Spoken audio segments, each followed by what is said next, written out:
waaw jërëjëf Abdoulaye maa ngi lay nuyu bu baax di nuyu mbokk internet yi nga xam ne ñu ngi seetaan partout dans le monde am mbégte nag dalal la di la féliciter parce que ça se voit que tu as écouté l'album et tu as fait des recherches et que vraiment mention spéciale chapeau à toi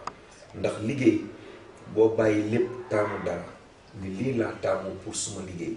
loolu da nga ko war a jox akam ak yelleefam et que loolu yow def na ko parce que un album su génnee yow mi ko war a présenter wala yow mi war a toog ak artiste bi nga déglu ko gëstu ko déglu li muy wax dem ba dugg ci label bi nga xam ne moo ko distribuer seeti leen ça se voit que ni yow bëgg nga sa métier et que tu fais des recherches loolu aussi maa ngi si gërëm di la si sant effectivement donc album bi Aztec ak Caprod ñoo ko produire donc ñu liggéey si aussi ak Universal ñu am si satisfaction à 1000% parce que boo déggee ma wax la loolu mooy les Sénégalais à chaque fois dañ ma doon wax kañ ngay dugg ci registre sur le plan international donc jot na bi mu jotee def nañ ko bi ñu ko defee aussi xaar bi yàgg na mais je pense que bi album bi génnee les Sénégalais l'ont accueilli à bras ouverts et que loolu rek moom mooy li am solo donc texte yi nga wax nga ko woy naa ci ak ay ndaanaan yoo xamante ni sur le plan international dañu am respect bu am solo ci seen taxawaay ku mel ni Jacob Devalier voilà Jules Guillaume tu vois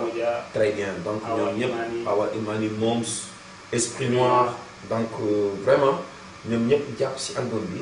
ak Boy Sorale Boys aussi bi suma ay rak ñu liggéey si album bi donc ba mu waral mu demee ni tey mais li ma ci gën a neex mooy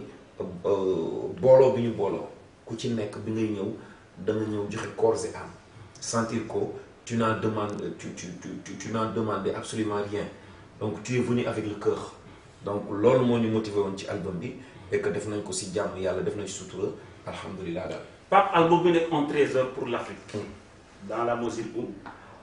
je pense que le mal de l'Afrique développé nga ko ci biir album bi dinañ ci ñëw. mais dañuy njëkkee rek ci benn